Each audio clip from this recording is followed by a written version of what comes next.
Chetan, for you, if there was one thing that telco operators could do, what would be the biggest thing we could do to impact your business in terms of reducing that fragmentation and making your job a lot easier?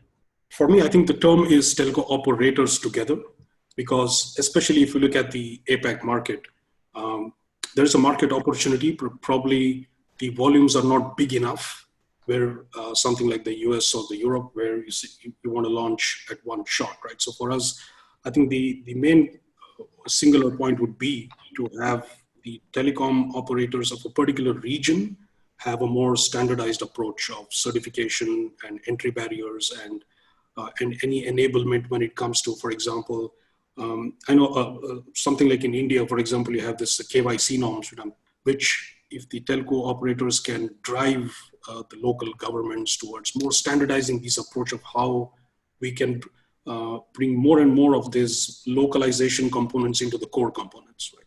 With 5G on the horizon, is there a market for aftermarket V2X solution? In my opinion, there's a huge market and we've already started working on it.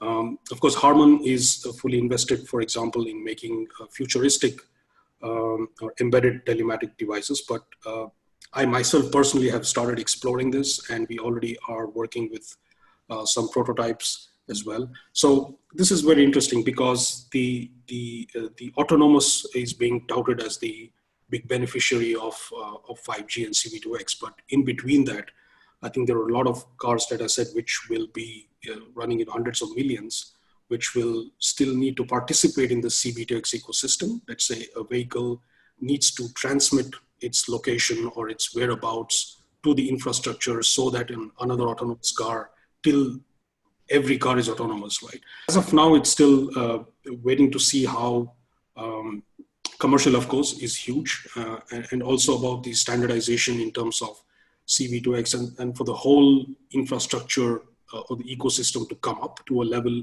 where it can become a mass market product. As of today, it's still a niche and looked at a little bit of futuristic.